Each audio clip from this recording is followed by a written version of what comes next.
Mennonite Family, and we're pretending we're working at a bakery. And the boys are coming with the cones to sell them and more pine cones. And that's brown sugar.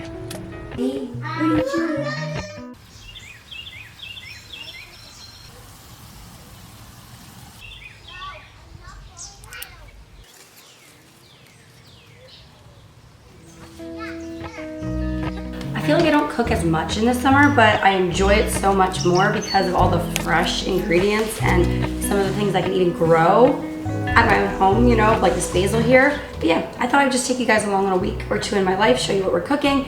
It's gonna be kind of a food diary because I'll tell you where we're taking the food, why we're making it, show you just little bits and pieces of our life that are centered around food. I believe we're going to the cabin this coming weekend, so we've got a couple things to prep for that. Some of my favorite, absolute favorite recipes that it would just be a crime for me to keep to myself. I want you guys to try them out as well.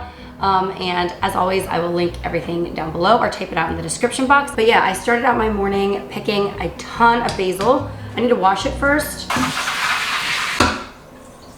But I picked only the green basil because I want to make a bright, fresh, green pesto to put on our turkey BLT paninis that I'm making for lunch today. This is a Saturday. Josh is out and about with the kids, and I think he went golfing really early this morning before I was even up. It's just like full life summertime around here right now. But my sister makes sourdough bread for our family, whoever wants a loaf every week.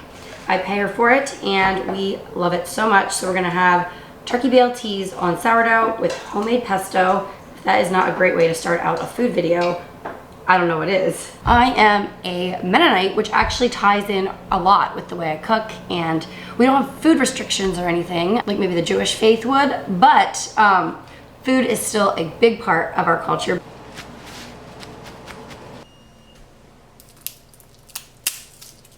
Okay, all I have to do is peel the garlic because we're gonna throw everything in a food processor. Freshly grated cheese, cannot go wrong, it's always the best. Did you win? No. I was right there, but So who got first? last one blew up. Jansen? No, Johnny. And then who? Johnny shot an 81, 81! and Jensen shot an 82, and I shot an 85. Oh, ouch. The last two holes I blew up. No, I was right with him. And I don't have pine nuts. If Aldi doesn't have it, I don't need it is my motto, so we're just gonna use some pecans. This little ninja chopper is anything but aesthetic, but my friend got it for me at a garage sale one time because she had one and loved it. And I've had it for like 10 years and it makes me smile every time I use it. The lid is like getting warped, but it still does the job. Someday I'll upgrade, but for now, I think of her every time I use it. Did you ever see my cup inside of you? It was on the steps. It's gonna be 97 degrees today. Make sure you drink lots and lots. Okay, just put in the olive oil. It is gonna be 97 degrees today, and this calls for a teaspoon of lemon juice. So I'm gonna put the rest of this lemon in my water because, wow, I'm gonna be cooking inside most of the day, treating it like a winter day almost. We gotta stay hydrated, right? Do you want a lemon slice?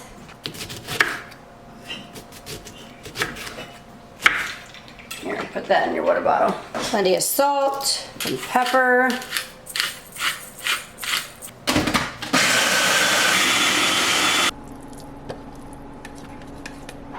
Come give this a sniff. What is it? Pesto. Oh boy. Here, you can lick the spatula. Oh my goodness, it smells so bright and fresh. Here is some parm. That is crazy. It doesn't smell very garlicky, but it tastes like I can taste the garlic.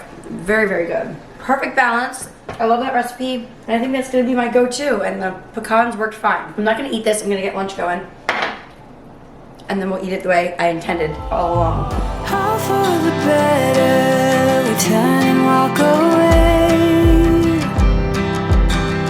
All for the better, at least that's what they say. And now it's over, and now it's over.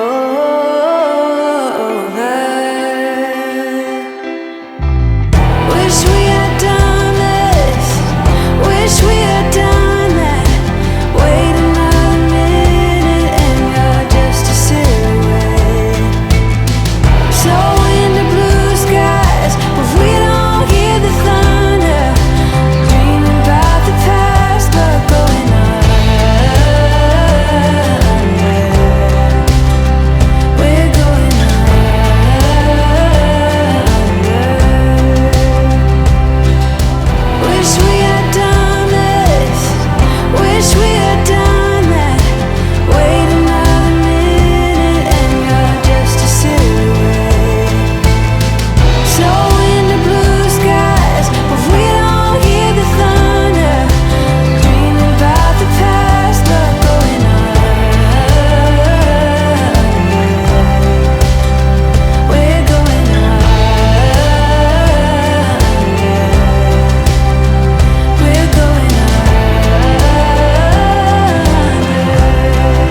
Taylor. Oh, I'm so proud of him. He just learned to spin his little wheel. He loves it. Good job. Are you spinning your wheel? Are you spinning your wheel? He's like half rolled over, half not. Look at that. You did so good. Where's my big boy? Hey, buddy. He thinks it's me. He's smiling. What you doing, baby? Ah. You're so happy. You're so happy. Mommy needs to clean the kitchen floor. Oh my goodness. This is the aftermath of lunch. It was so good, right, Vonnie? Yeah. We actually all decided we want to have it for lunch again tomorrow, Sunday, when we come home from church. But let me show you the floor after we're eating lunch here. Okay, this is it. Oh my goodness. There's breakfast dirt on here. There's a flower petal. We got, the kids are helping themselves to cereal. Oh my goodness, guys. Yeah, as you can see, our floor is not as clean as it appears. What is this, a toy? Here, go put that in the toy room, in the little magnet box. Thankfully, I have a robot vacuum though that can help me with cleaning this up in no time. So I'm so proud to be working with America's #1 robot vacuum cleaner brand, and it actually kind of happened on accident maybe like 4 years ago when they reached out to me, and I'm like, sure, it sounds so fun, send me a robot vacuum. What do I know? I'm just a simple Mennonite who's like, you know, 10 years behind on everything, but I'm telling you, technology has come so far even in the 4 years since I got Roborock's one of their first models. They recently sent me their Q Revo Pro to try out, and oh my goodness, I'm loving it. This is actually a pretty cost-effective option, all things considered, when you look up prices of different Roborock vacuums, and even within the Roborock lines. This is kind of the middle of the road, but it does everything you could want it to do and more. So let me tell you about it. When you make a big purchase like this, you're gonna wanna do your research, but some of my favorite things about the Q Revo Pro is it is more accurate than ever for mapping your space. This particular model has powerful suction of 7,000 PAs and a flexi design mop that actually extends into the corners. That was always something that my friends always asked me, well, how's it get in the corners, you know? Well, with the Q Revo Pro, it's gonna be even better because it actually has a mop that it can extend out and reach into those hard to reach areas. Its obstacle recognition and avoidance detects and precisely avoids obstacles, ensuring worry-free cleaning. You know, it's not gonna suck up your favorite shoe, although I do like to pick up before I send it on a mission because, I don't know, it's my baby. I wanna take care of it. Something new with this latest model is their multi-functioning dock. It not only cleans your mop according to how dirty it is, but it sanitizes as well with hot water. Then it dries it, preventing the growth of mold and unpleasant odors. Here you can see the before and the after of the mops after mopping up some ketchup, and how it cleaned and sanitized the mops afterwards really well. You can hook it up to your Alexa and tell it to mop. You can start it with the tap of a button on your phone or your Apple Watch. This is the part I was most like, oh dear, how's this gonna go? Honestly, their app is so easy to use, and you know, I'll be sitting upstairs feeding my baby and I will send it out on a mission task, which brings me to another point where you can set a routine like after meals where it goes through and vacuums the floor and maybe mops lightly. Or maybe you have a company's coming routine where it does the whole house for you and extra deep cleans on the rugs, which it has a deep carpet clean setting where it vacuums one way and then it goes back and vacuums the other way, so it like cross vacuums, which is so cool. You can have it vacuum carpets first and then deploy its mop to get the hardwood, which some people ask, how does it not get the rugs wet? It does not do that. It vacuums first, then it does the hard areas because it can sense all of that. Actually, if it's not getting your floors clean, it can tell and it will go back over it again until it is clean. I just love it for general maintenance as well. I really don't have to go and clean again after it like some people want to know. Sometimes I'll scrub my kitchen floor on my hands and knees just because, you know, I'm doing a lot of cooking and stuff, but that's not very often. Most of the time, I'm just hitting a button and my floors are getting cleaned, and no effort for me. Trust me, I still make the kids do chores. They still have to sweep the porch and things like that. My personal favorite use is I just tap on my kitchen and away it goes. We use that feature almost daily. I'll sometimes have the whole downstairs picked up at once, and then I just tap the button and I don't have to worry about it going where it shouldn't. I have a no-go zone marked right here so it doesn't fall down into the sun porch. You can set up no-go zones or barriers if you don't want it to go to a certain place.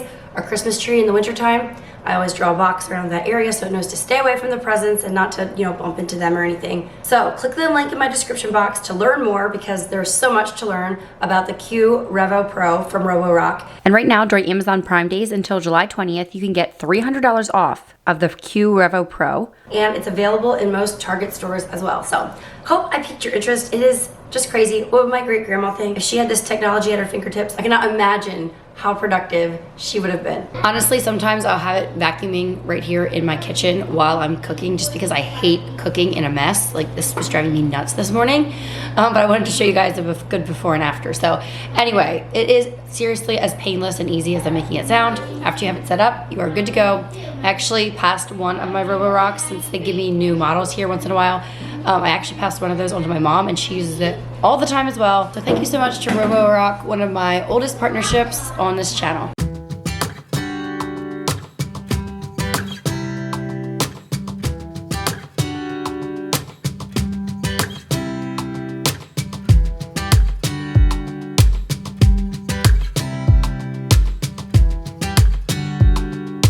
Some people exchange cards or flowers when they want to tell someone they love them. For me, I just get out my stand mixer and I bake a batch of cookies for Josh for his coffee in the mornings. This monster cookie recipe is one of the most popular on my website, and you guys love it. We love it as well. It's so fun to shake it up during different seasons with the different colored M&Ms. Here I was making some patriotic monster cookies, and I was actually running low on chocolate chips, so I took the time to make my own chocolate chunks out of this Pound Plus bar from Trader Joe's. It is so good, and I feel like chocolate chunks just elevate any cookie and make it a little more special. These cookies are best when you make them giant and massive. I was making them this evening with just my 2-year-old because my baby was taking a little nap and the big kids were off at summer Bible school with their grandparents. So this is a little bit of intentional one-on-one time. And goodness, we all know how much a 2-year-old would love to soak up all of our attention. And we made these just in time to pull out of the oven, warm and fresh and gooey. When the kids came home from Bible school, we dipped them in chocolate milk, and it was the best nightcap ever.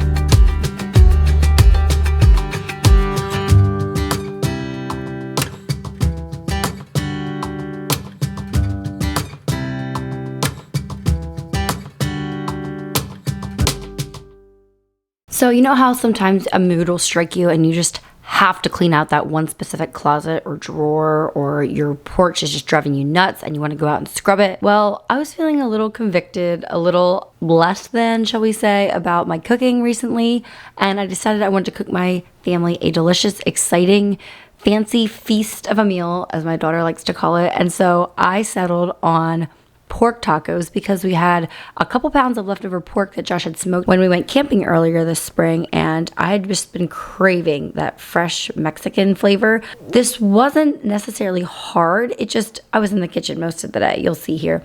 The pork was already made, so that was nice, but I still had to make a rub, and this rub was so good, but it took a lot of different spices that I already had in my cupboard, which was great, and I honestly was missing, I think it was ground coriander, and it turned out just fine. I just left that out, but I made this rub, and then I had to go the extra mile. I had a perfect avocado ready to go. Here you're seeing what real life looks like in a kitchen with a mom trying to cook and children around.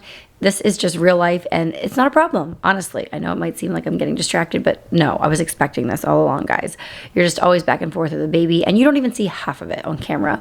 But I was making an avocado lime crema, I guess you could call it, and it's basically a fancy sour cream. My husband loves sour cream on his tacos, and yes, he did indeed, in fact, put sour cream and this avocado crema on his tacos. Redundant? Yes, it was. But this was so good, so delicious, and I wish it would keep better, but as anything with avocados, you kind of have to eat it pretty quickly. But it did last for leftovers the next night. Like I said, I was trying to give my family the whole experience, and so I decided to take our tortilla shells to the next level. No, I did not make them from scratch, guys. Lower your expectations. But I did fry them in some avocado oil and made them just a little bit crispy. Yes, I could have used crispy taco shells, but hello, do you guys have children? That does not work, and we're all partial to the flour tortillas. But to add a little crunch to them, I just cooked them on each side really quickly for a little bit at a pretty high heat so they wouldn't soak up too much of the oil. If anybody is an expert on frying up tortilla shells, can you tell me why they were bubbling up like this? It wasn't a problem. I mean, it looks a little funny. It was actually kind of fascinating how they puffed up, but I don't know if there's a way to avoid this. It was fine, not a problem, but this did happen. So after this, I actually took a break in the kitchen, put the kids down for their naps, and worked on my computer. But then right before supper was ready, about an hour beforehand, I got my rub and sprinkled it all over my already smoked pork. So I just popped this in the oven. I'm sure you could use this with chicken as well. It would have to be good, I'm sure. But I just covered it with some tin foil, put it in the oven, and heated it up that way. I also made a big topping bar with all the different toppings that we would like, and I left it on a tray so that we could have it the next night as well. This is always my method, just have all the different options, cover everything with plastic wrap, and store it in the fridge. And honestly, we could have used tacos all week. I would have just maybe changed out the protein from pork to beef or chicken, something like that, because it's a lot of prep ahead of time, but boy, it makes quick, fast dinners if you have it already. And I wanted to do something fun. We've been eating a lot of watermelon, and I wanted to try watermelon juice.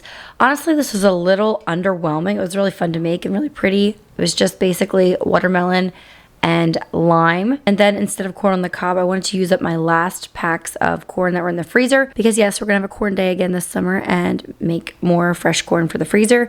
So I just took 2 packs of corn, enough for today and the next day, and I just kind of jazzed it up with cilantro, Parmesan cheese, cayenne pepper, butter, you know, to give it that street corn kind of flavor, but not on the cob. So we enjoyed our Mexican feast to the fullest. I will definitely not leave the sound on of our chaotic meal times. As you can imagine, with kids 6 and younger, the only peaceful time is when Josh prays and thanks God for the meal. But we definitely enjoyed it, and the only way to make it better would have been to also have had time to make Mexican fried ice cream dessert, but I'll leave the link for that recipe down below.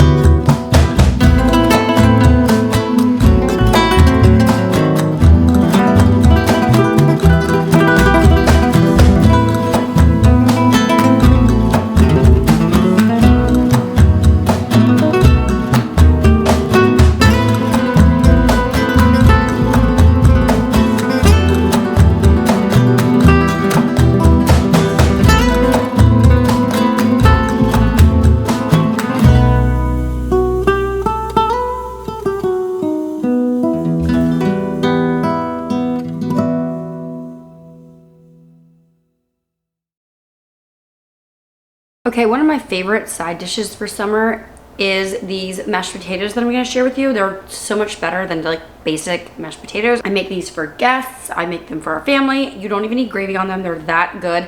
And tonight we're actually gonna have fish that my nephew caught. They caught a bunch of fish and my brother refuses to eat his expensive fresh caught fish. I'm like, we shall eat it. So we're gonna have fish and mashed potatoes and probably green beans or peas for supper. But first, to start making any mashed potatoes, you have to cook the potatoes, which I already did. And I despise peeling, I mean, I don't hate it, but peeling potatoes takes a while. So I decided to try the hack where you like score it around the middle. So I did that to all of them, and now I'm just gonna see if I can pop off the skin without wasting potato. That's the thing. I feel like a lot of these methods, you're like wasting a lot of potato. Huh. That's pretty cool. If I make just basic mashed potatoes for my family, I often just make smashed potatoes and leave the skins on. I'm making a mess, but there, it came right off. So yeah, we'll see how fast this takes. Oh, this one's like shredding on this side. I feel like if they have a lot of eyes, it's not a great tactic, which these don't. These look pretty new. Oh dear. Yeah, it's not doing so great on this side. But anyway, you could always peel them before you cook them as well. And what I also did another hack that I do all the time, especially on Sundays if we want to have mashed potatoes, is I will bring the potatoes to a boil. And then once they're boiling, I will put the lid on, turn it off, head off to church. And the oven is off, but the potatoes sit there in that hot water and they don't get watery. You get back, they're nice and fork tender, soft, and then you can mash them up. And so that's what I did today. Made the potatoes this morning, cooked the potatoes this morning, and then we went to the creek and we're splashing in the creek with a friend and her kids for a while. And now we're back and I'm gonna make these mashed potatoes. We are gonna have them for supper tonight, but I will say this is an amazing make ahead recipe that I actually like to make it on like a Wednesday, serve it on a Sunday. They're so good. There is cream cheese, butter, sour cream, all the good things in there. So delicious, and these will make the perfect side for supper tonight, but you might wanna double it if you're having dinner guests. They do get more firm as they sit in the fridge. They're a little bit more runny as you pop them right out of the oven, but that's to be expected. Okay, that method was subpar at best. Just peel your potatoes. But a trick that you definitely want to do is mash your potatoes till they're super smooth before you add all your other ingredients. Otherwise, they get so lumpy. Ask me how I know. These potatoes got lumpy again this time. I'm still not sure why. Sometimes they get better than others, I don't know, but they still taste amazing. I just wanted to be honest there. Even an experienced cook will have an off day here and there. I am partial to Philadelphia cream cheese, but in a recipe like this, I don't think you're gonna be able to tell the difference that much, but I added the cream cheese, the sour cream, and all the different seasonings to make these potatoes so delicious and stand out. And then I poured them into a baking dish and topped them with paprika. That's totally your choice, you know, if you wanna top them or not. And then I went out to the garden, I guess we'll call it a garden. It's our little herb bed, and I got some parsley, chives, basil, and just made a basic herb butter to go on top of our trout. That's the fish we're having. This is really good. It took some lemon juice and garlic, and I just kind of made it up. I looked at a couple different recipes online, and I was like, oh, that sounds good.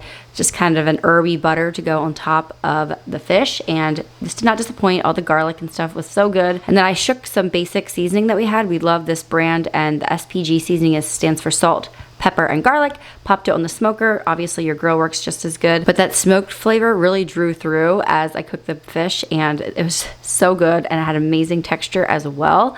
And about the same time the fish was getting done, the potatoes were getting done. Look at that, I timed it right. And I also had some green beans sauteing in a kettle.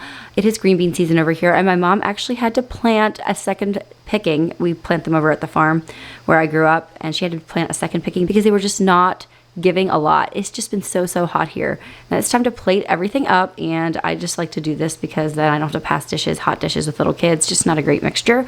So we enjoyed this supper to the fullest, and I know we'll probably have fish like this, you know, maybe once a year if we're lucky, fresh caught right in our own backyard. And if you are local and want to catch your own trout, check out Springside Trout Farm in New Holland, Pennsylvania. They're our friends. They do amazing. It's a whole destination. Check it out.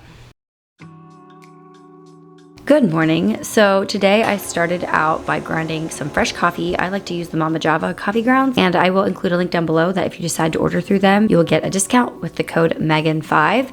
I just love their beans, their espresso beans, their cold brew, all of that. But anyway, the reason I was grinding beans today was because we all know Josh's love language is cookies, right? I feel like we're always on a search for that perfect chocolate chip cookie recipe, and the fun of finding it is actually never finding it. You know, I'll make the same cookie recipe 6 or 7 times, and then I'll be like, I'm gonna try this one, and lo and behold, that one's delicious.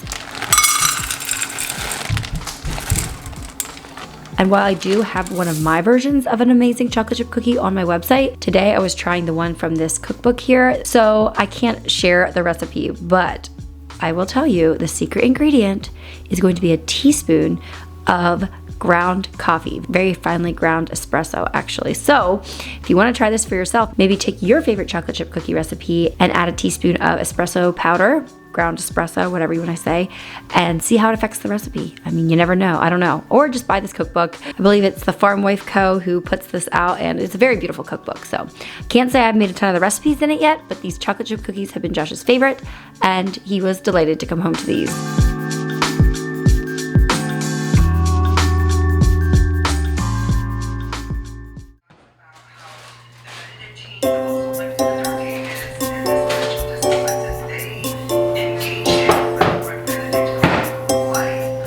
And finally, today was a Monday, and I started out by doing just a lot of different things in the kitchen at once. I like to do it this way, that way I can make a lot of mess at once and just be done for the week. So I started out by making a pasta salad that I saw on Instagram that I just had to try.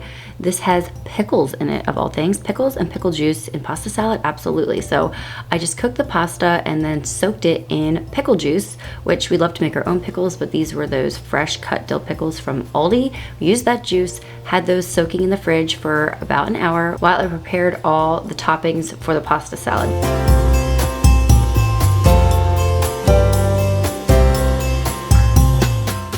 So I diced up some pickle spears, could not find any for the life of me for a while, and then I remembered, duh, I have a fridge out in the garage where I had some more. So we had enough pickles, we needed a cup of those, and then it called for bacon, but I decided to use salami rounds that I had in the fridge, and I love that in pasta salad. I've done that before. And you know, around here we don't like onion, but I figured I had to add it for a little bit of flavor because it didn't seem like there was going to take a lot of seasonings and stuff in this recipe. So I decided I'm just going to dice it up really, really finely, and hopefully none of us would notice.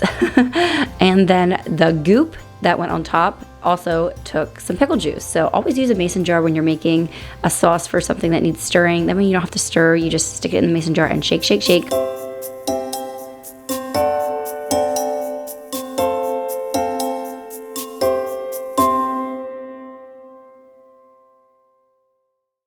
And then we were planning to go to the cabin for the weekend, so I wanted to make some Rice Krispie pinwheels. Now my mom-in-law she's a great baker. I mean, everything she bakes I think is good, but she doesn't like to bake. And so when she has to bake something, this is one of her go-to recipes because it's just Rice Krispies with a lot of other jazz on top. So my son had picked up butterscotch chips in the grocery aisle and he did not want to put them down. 2-year-olds, guys. Anyway, so I said, fine, this is a recipe I know that takes butterscotch chips. We'll make these, and everybody ate these up at the cabin. They were completely gone until the end of the weekend. It's kind of funny. These are definitely a popular recipe in my set of friends and family. But the way you assemble this is you take your peanut buttery Rice Krispie goopy mixture and you press that into a pan. I doubled the recipe here, so when I link the recipe, it's going to just be for one, but here I'm making a double batch, so I'm using a big jelly roll pan, and I'm using an oiled wax paper to help me like kind of act as a glove so I don't have to get my hands all sticky with the Rice Krispie mess. And then you melt your chocolate and your butterscotch and you pour that all over the top in a nice even layer. Apparently this was very entertaining to Miller and he wanted to watch.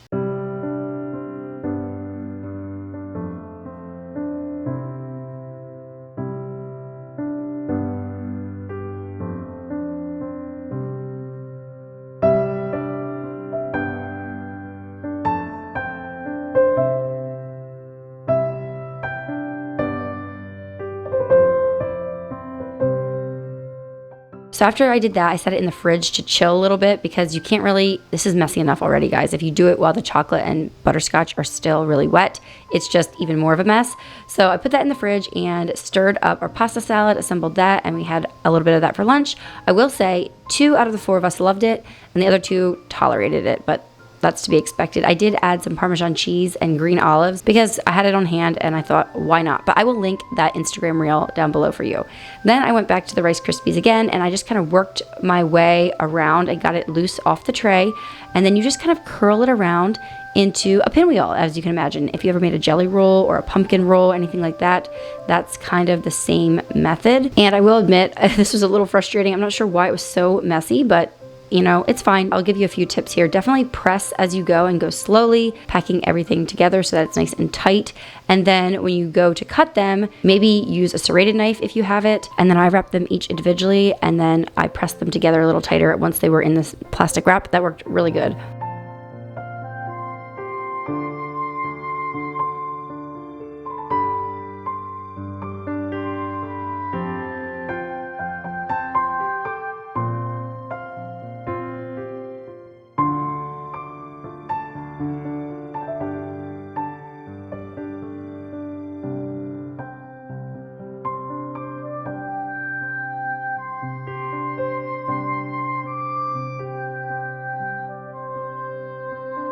And then they're all individually packaged up and ready to go. I think I had about 14 of these, and that was with a double batch, but they were also very huge. And just last minute, I grabbed a couple ingredients. We had patriotic M&Ms, craisins, raisins, peanuts, and Evonnie and Fletcher made a little snack mix for us for the cabin, and we've been snacking on that for the last couple weeks. So good. So I hope you enjoyed this summer inspiration. Definitely check out Roborock if you are looking to add a little more time in your life for things like cooking, family times, days by the pool, stuff like that. You can definitely cut down on the time and the attention that you spend on your floors. So I'll leave all that information for you down below. Thanks so much for watching, and I'll see you in the next one. Happy cooking!